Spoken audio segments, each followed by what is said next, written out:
Buen día, compañeros y catedráticos. Nosotros somos el grupo número 2 y les estaremos hablando sobre los hidrocarburos aromáticos del grupo I.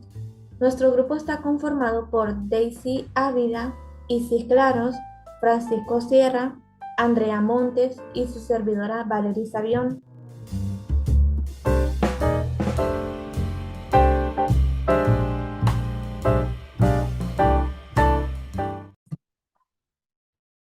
Introducción. Los hidrocarburos aromáticos son los compuestos que están formados ya sea por una o más estructuras de anillos estables, los cuales poseen propiedades asociadas al anillo del benceno. Las propiedades aromáticas son las que distinguen al benceno de los hidrocarburos alifáticos. Las moléculas del benceno poseen un tipo de anillo especial. Hay ciertos compuestos, también cíclicos, que parecen estructuralmente diferentes al benceno, pero se comportan de una manera similar. Resulta que la estructura electrónica básica de estos compuestos son estructuralmente similares a ellos, por lo tanto también son aromáticos. A continuación, mi compañera Isis Claros y su servidora les hablaremos sobre los hidrocarburos aromáticos desde un punto de vista en base a las propiedades físicas y químicas que ellos poseen, así como las aplicaciones que tienen hoy en día y los métodos de obtención en los cuales podemos encontrar los hidrocarburos aromáticos. Como objetivo general, tenemos que explicar y conocer los procesos que conllevan la determinación de los hidrocarburos aromáticos. Y como objetivos específicos, tenemos que detallar las distintas aplicaciones en el cual existen las presencias de los hidrocarburos del grupo 1 y definir cada uno de los métodos de obtención que poseen los hidrocarburos aromáticos. Los hidrocarburos aromáticos del grupo I, ¿qué son? Los hidrocarburos aromáticos se caracterizan por la presencia en su estructura de núcleo bencénico, lo cual incrementa notablemente su reactividad en las reacciones de sustitución electrofílica. Estos poseen propiedades asociadas con el núcleo o el anillo bencénico, en el cual hay 6 grupos de carbono e hidrógeno unidos a cada uno de los vértices del hexágono. Estos pueden ser de dos clases. La primera, monocíclicos, que son aquellos en los que se sustituye una molécula de hidrógeno del anillo bencénico por cadenas laterales. Y en segundo lugar tenemos los policíclicos, que se componen de anillos aromáticos simples que se han unido y no contienen heteroátomos, ni llevan sustituyentes. Estos se pueden encontrar ya sea en petróleo, carbón y depósitos de alquitrán. Ahora hablemos sobre las reacciones que se pueden crear a partir de los hidrocarburos aromáticos. En primer lugar, tenemos la sulfonación de hidróxido de sodio con anhídrido sulfúrico. Es el proceso mediante el cual un sustrato orgánico cuenta con un átomo de carbono u oxígeno con la capacidad de poder donar electrones. Este reacciona con un agente sulfonante, como lo es el anhídrido sulfúrico, para así obtener sulfanato. En segundo lugar, tenemos la nitración de hidróxido de sodio con ácido nítrico. Este se trata de una reacción entre un compuesto orgánico y con un agente nitrante, como lo es el ácido nítrico, que introduce un grupo nitrio en el hidrocarburo para poder producir un éster. Y por último tenemos la halogenación de bromo y de hierro. La halogenación es la reacción más típica que poseen los alcanos y los cicloalcanos, en el cual un átomo de hidrógeno se sustituye por un átomo de halógeno para poder formar un haluro de alquilo. Es la reacción RX, donde X es el principal, ya sea el cloro o bromo y un haluro de hidrógeno. Ahora hablemos sobre las propiedades físicas y químicas que poseen los hidrocarburos aromáticos. En primer lugar tenemos la halogenación. La halogenación bajo la presencia de luz, o también conocida por halogenación en radicales libres, se da especialmente por los rayos ultravioleta, ya que los alcanos reaccionan junto a los halógenos y producen derivados halogenados. Las reacciones se utilizan en síntesis industrial del cloroformo y dicrometano. En segundo lugar, tenemos que despiden olores dulces y agradables. Estos se caracterizan por tener olores ya sean dulces o fuertes y esta propiedad Permite diferenciarlos principalmente de otros hidrocarburos gaseosos y algunas porfinas cerosas. Sin embargo, no todos los compuestos que poseen olores dulces son hidrocarburos aromáticos. Luego vamos sobre si son polares o apolares. En este caso, los hidrocarburos aromáticos son apolares, ya que no son miscibles en agua, pero sí tienen solubilidad en disolventes orgánicos como son los cloroformos y el éter. Y por último tenemos que presentar combustión. Los hidrocarburos pueden llegar a la combustión completa o incompleta y comienzan a oxidarse ante la presencia de oxígeno o ante una fuente de calor. Ahora vamos a decir un resumen sobre el diagrama general de la identificación de los hidrocarburos. La identificación de los hidrocarburos se va a hacer por el reactivo de Bayer. El reactivo de Bayer va a ser soluble en reactivos de Tollens, cloruros de cobre, en medio amoniacal. Y estos van a obtener una solubilidad en alquinos verdaderos, pero no en alquenos.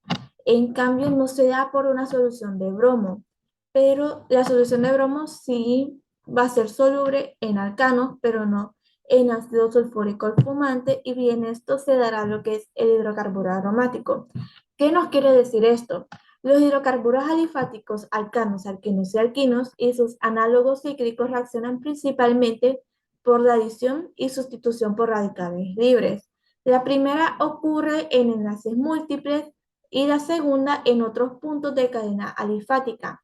Vimos que estas mismas reacciones suceden en las partes hidrocarbonadas de otros compuestos alifáticos, que esto fue lo que nos habló el grupo número 1 en la exposición pasada. La reactividad de estas partes será afectada por presencia de otros grupos funcionales y la reactividad de estos últimos por la presencia de partes de hidrocarburos. En cambio, veremos que los hidrocarburos aromáticos se caracterizan por tendencia a la sustitución heterolítica, además de estas mismas reacciones de sustitución. Son características de anillos aromáticos, donde quiera que aparezcan, independientemente de otros grupos funcionales que la molécula puede contener.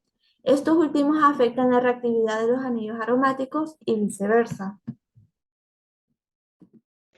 Muy buenos días, compañeros e ingenieros. Mi nombre es Isis Gabriela Claros y en esta mañana les hablaré acerca de las aplicaciones de los hidrocarburos aromáticos, los cuales han sido una pieza importante y han tenido un progreso muy notable para la humanidad desde el principio del siglo XIX, donde se hacía uso tanto de la nafta de alquitrán de hulla como un disolvente para caucho. Mientras que actualmente las aplicaciones de los hidrocarburos aromáticos son comunes tanto en procesos biológicos como en los sintéticos. Es utilizado para la creación de plásticos, los cauchos sintéticos, los pigmentos y hasta en la industria farmacéutica. Por lo tanto, a continuación enlistaremos 5 compuestos que tienen presencia en la industria y también procesos biológicos. Iniciando con el cumeno, el cual es utilizado en la industria de la aviación como un componente de alto octanaje para los combustibles de los aviones. Otro uso muy frecuente que este presenta es como un disolvente para las pinturas y las lacas de celulosa. Este compuesto presenta un punto de ebullición de alrededor de 150 a 160 grados Celsius y es un gran sustituto para el benceno, ya que es también un gran disolvente para las grasas y las resinas. Como un segundo compuesto tenemos el pecimeno, el cual es un compuesto que es utilizado en varios aceites esenciales y se obtiene por hidrogenación de terpenos monociclos. Este es un subproducto del producto de la fabricación del papel de sulfito y que mayormente es de un uso comercial, con unos diferentes disolventes e hidrocarburos aromáticos que vienen en presentación de lata y en barnices. Por último, en esta presentación tenemos lo que es el benceno, el cual es muy conocido por todos. Este es utilizado como un solvente en la industria química y en la industria farmacéutica es utilizado como un producto inicial y también intermediario en la síntesis de numerosas sustancias químicas y también es uno de los compuestos de la gasolina, aunque es un tanto controversial ya que en varios países se ha prohibido su uso doméstico y también se ha prohibido como un disolvente y también para artículos de limpieza. Pero a pesar de esto, se sigue utilizando para la fabricación de estirenos, de fenoles, de anhídridos maleicos y también explosivos, e inclusive en algunos colorantes. En la siguiente diapositiva, seguimos con las aplicaciones de los hidrocarburos aromáticos. Seguimos con la fotosíntesis, donde, si recordamos de las clases de biología, la clorofila es encontrada en los pigmentos verdes de las plantas. Entonces, ¿qué tiene que ver aquí los hidrocarburos aromáticos? Bueno, es importante ya que estos participan en el proceso de producción de comida de las plantas. Y como último compuesto tenemos lo que es el tolueno, el cual es un excelente disolvente para los aceites, las resinas, los cauchos, ya sea de un material natural o sintético, para la brea, el asfalto y el acetil celulosa. Su poder de disolvente también es de gran ayuda como un diluyente para las pinturas y barnices también de celulosa, así como un diluyente de tintas de fotograbado. Este compuesto, al entrar al contacto con el agua, sí puede llegar a formar mezclas azeotrópicas, las cuales tienen un efecto deslustrante. Entonces, eso puede ser bueno o malo, según lo que busquemos en nuestro producto. Como último tema o punto en esta exposición, veremos lo que es la obtención. La principal fuente de obtención de hidrocarburos aromáticos son el alquitrán de hulla y el petróleo. Los compuestos aromáticos son el benceno y los compuestos de comportamiento químico celular. A continuación, veremos la obtención de lo que es el benceno. Entonces, para este proceso, hacemos los siguientes pasos. En una cápsula de porcelana se realiza una solución de 15 gramos de hidróxido de sodio en 15 mililitros de agua. Como segundo punto, se agrega cuidadosamente y agitando 20 gramos de ácido benzoico, el cual se puede hasta que se forme una pasta espesa. Se va por el agua agitando cuidadosamente y se pasa finalmente el producto obtenido a un mortero donde se comienza a pulverizar, como lo podemos observar en la imagen. Como último paso tenemos que el producto que se obtiene se pasa a un matraz de destilación que tenga adaptado un refrigerante para destilar. Se calienta el balón cuidadosamente con una llama directa, pasándolo por debajo del mismo. Así como vemos en la imagen de aquí. Entonces, cuando se destila, es de manera tal que el primero destila el agua y luego se destila el benceno. Por último, se agrega cloruro de calcio para poder eliminar totalmente el agua y luego se destila nuevamente. El siguiente proceso de obtención será el de el nitrobenceno. Para este, se realiza una mezcla nitrante agregando 10 ml de ácido sulfúrico concentrado a 10 ml de ácido nítrico también concentrado, los cuales están contenidos en un matraz de 500 ml. Como segundo punto, es agitar bien durante aproximadamente 10 minutos y luego se pasa a una ampolla de decantación para poder separar la fase del ácido del nitrobenceno.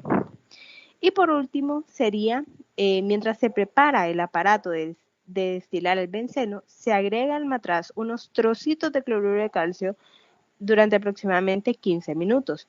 Luego se destila en el refrigerante de aire, recogiendo el destilado que pasó durante un rango de temperatura de 200 grados Celsius a 215 grados Celsius.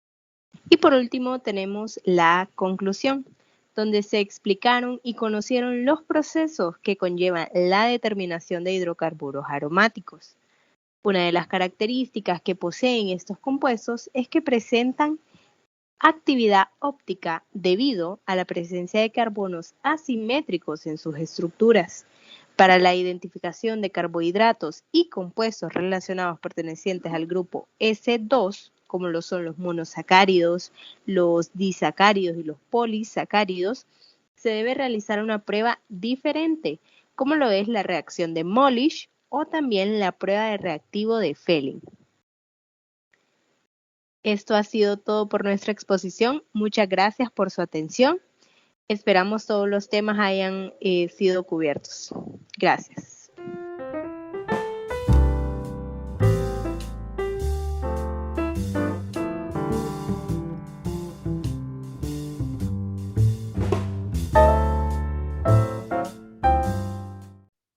Muy buenos días, ingeniero y compañeros. Mi nombre es Daisy Dávila, soy representante del grupo número 2, a quienes nos ha tocado hablar sobre los derivados halogenados. Los integrantes de mi grupo son Isis Claros, Francisco Sierra, Andrea Montes, Valery Savillón y su servidora Daisy Dávila, como ya lo había mencionado. Una pequeña introducción acerca de los temas que estaremos tocando referentes a los derivados halogenados serán un poco conceptos generales acerca de los halógenos, algunos reactivos que se pueden utilizar, algunas reacciones, hablando también sobre sus propiedades físicas como sus propiedades químicas y dando a conocer aplicaciones en la industria. Como objetivo general de nuestra presentación, tenemos proporcionar información general sobre los derivados halogenados y sus diversas aplicaciones en la industria y su obtención. Los objetivos específicos son conocer de manera general los derivados halogenados por medio de sus propiedades físicas y químicas. Y también tenemos conocer los reactivos de diferenciación de halógenos. Tenemos aquí una tabla de contenido, la cual nosotros hemos dividido en 4 subtemas o 4 pasos de los cuales nosotros estaremos hablando a lo largo de nuestra presentación. El primero de ellos es qué son, un concepto de lo que son los derivados halogenados para que podamos entrar en materia y conocer un poco más acerca de este tema. Luego proseguimos con las propiedades físicas y químicas, continuando con algunas aplicaciones que podemos encontrar en la industria. Luego hablaremos sobre la obtención para poder hacer la diferenciación de los halógenos y finalizaremos nuestra presentación con unas conclusiones. Entraremos al primer subtema, por así decirlo, que es ¿qué son los derivados halogenados? Los derivados halogenados son aquellos compuestos que poseen un átomo de halógeno, es decir, aquellos que nosotros vamos a encontrar en el grupo 17 de la tabla periódica, que son el flúor, el cloro, el bromo y el yodo. Estos elementos se diferencian del resto debido a que son los más electronegativos de la tabla periódica, formando así una diversidad de haluros tanto inorgánicos como haluros orgánicos. Los derivados halogenados, o también conocidos como halogénicos de alquilo, derivan de los hidrocarburos, en los que uno o más hidrógenos se sustituyen por halógenos. El átomo de halógeno presente en la estructura estará unido por un enlace covalente a un átomo de carbono que va a contener hibridación sp3. Proseguimos con las propiedades físicas y químicas de los derivados halogenados. Entre ellas tenemos que presentan un punto de ebullición más alto que el de los alquenos, pero con el mismo número de carbonos, aumentando con la masa atómica del halógeno. En disolventes no polares, su densidad es medida por el peso atómico de los halógenos. Participan en reacciones de sustitución. A temperatura ambiente, el flúor, el cloro y el bromuro de metilo son gaseosos. La mayor parte del yodo es líquido. Sus moléculas están unidas por fuerzas de Van der Waals o por atracción dipolar débil. Un punto muy importante en esto es que este grupo de elementos son altamente reactivos. Todos son agentes oxidantes y como todos conocemos, el flúor es el más electronegativo de todo este grupo. Los derivados halogenados participan en reacciones de sustitución, así como ya lo había mencionado, lo cual facilita obtener otros compuestos orgánicos que son bastante importantes también, así como por ejemplo los alcanos, los alcoholes o los éteres. Aquí vemos un pequeño esquema de orden de reactividad de los derivados halogenados, iniciando con el que es claramente el menos reactivo, que es el yodo, luego continuamos con el bromo, luego le sigue el cloro y finalizando con el más reactivo de todos, que es el flúor. La reacción típica de los haluros de alquilo es la sustitución nucleofílica, la cual consiste en la sustitución del átomo de halógeno por un agente nucleofílico.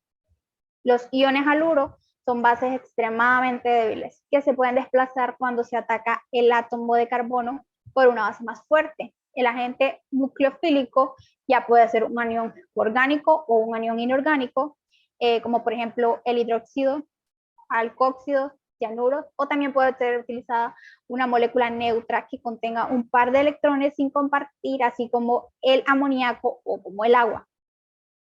Ahora pasaremos a hablar o mencionar acerca de los derivados halogenados. Como podemos observar en la presentación, tenemos blanqueadores, polímeros fluorados, vías en tubos de PVC. Estos derivados halogenados son utilizados en la medicina como antisépticos, también para la fabricación de extintores de incendios, insecticidas, polímeros fluorados como el teflón, así como la imagen. También son muy utilizados en lo que son los refrigerantes y propelentes. Por ejemplo, por mencionar algunos derivados halogenados, podría decir el cloruro de metilo, que es un gas que se utiliza como agente refrigerante en las instalaciones frigoríficas. También tenemos el tetraclorometano, que se utiliza como disolvente, que es comúnmente más utilizado para realizar limpiezas en seco de muebles, tapicería y ropa, pero hay que tener mucho cuidado porque puede ser un poco tóxico y llegar al hígado o dañar nuestro hígado. También tenemos como ejemplo el cloruro de etilo, que este es normalmente utilizado por los deportistas como anestésico local, ya que puede insensibilizar áreas golpeadas. Ahora pasaremos al tema de la obtención. ¿Cómo podemos obtener estos derivados de acciones y que son bastante interesantes? Ahora podemos ver que mi compañero Francisco les va a hablar de eso. Buen día compañeros, ingeniero Félix. Mi nombre es Francisco y yo le voy a hablar acerca de la obtención de los derivados halogenados. Anteriormente ya nuestra compañera nos explicó algunas propiedades físicas y químicas, también algunos de sus usos más importantes, pero en este caso nos vamos a basar en la obtención. Primero vamos a comenzar sabiendo de que estos derivados halogenados se derivan de los hidrocarburos y dentro de estos se sustituyen uno o más hidrógenos por los halógenos. El átomo del halógeno que está presente en la estructura y que está unido por un enlace covalente a un átomo de carbono con hibridación sp3. Aquí tenemos la fórmula general, donde X va a ser cualquiera de los halógenos, que en este caso es el flúor, el cloro, el bromo o el yoduro. También se nombran de acuerdo a las reglas UPAC de los alcanos. El halógeno se considera un sustituyente más de la cadena principal. Por ejemplo, podemos tomar lo que es el bromo con el sodio y ya sería bromuro de sodio, o en este caso puede ser el yodo también. Sería yoduro de sodio o yoduro de plata, por mencionar algunos ejemplos. Los derivados halogenados sencillos reciben nombres triviales como haluro de alquilo, como ya les había dicho, que se emplea el nombre del anión, que en este caso va a ser del grupo 17, que está entre cloruro, fluoruro, yoduro y bromuro, y seguido este va a ser el nombre del grupo alquilo correspondiente. Ahora aquí tenemos lo que son los reactivos químicos utilizados en la diferenciación de halógenos. Y vamos a tener dos. El primero es el nitrato de plata, que va a estar en disolución etanólica. Y El segundo va a ser el yoduro de sodio en disolución de propanona. Primero vamos a ver lo que es el nitrato de plata en disolución etanólico. Esta reacción da como producto la formación de haluros de plata y su medio alcohólico ayuda a una rápida y total precipitación del haluro. Y aquí a continuación podemos ver lo que es la reacción, donde reacciona con acetona. Y ahí podemos ver claramente que se forma un cloruro de sodio. El orden de reactividad dentro de esta especie viene dado por la suma de los efectos inductivos sobre el átomo de carbono que soporta el halógeno. Ahora el número 2, que es el yoduro de sodio en disolución de propanona. Esta reacción nos va a permitir diferenciar entre los cloruros y bromuros y también los bromuros de los yoduros, una vez realizado el ensayo con el nitrato de plata. Ahí a continuación también tenemos lo que es la reacción, también reaccionando con acetona. Abajo también tenemos la otra, también en esta podemos ver que se forma el bromuro de sodio, igualmente reacciona con acetona. El cloruro y bromuro, perdón, son los que precipitan por la escasa solubilidad, permitiendo que podamos diferenciar el tipo de halógeno que está presente en cualquiera de las estructuras. Y por último, nuestras conclusiones como grupo es que demostramos la amplia diversificación de este tipo de compuestos y permite incluirlos en los 8 grupos que componen la tabla de solubilidades debido a la presencia de otros grupos polares, ácidos o básicos en la estructura del derivado halogenado. Y también determinamos para la diferenciación de los halógenos destacan dos reactivos, que es lo que ya mencionamos anteriormente y vimos las reacciones, que es el nitrato de plata en disolución etanólica y el yoduro de sodio en disolución de propanona.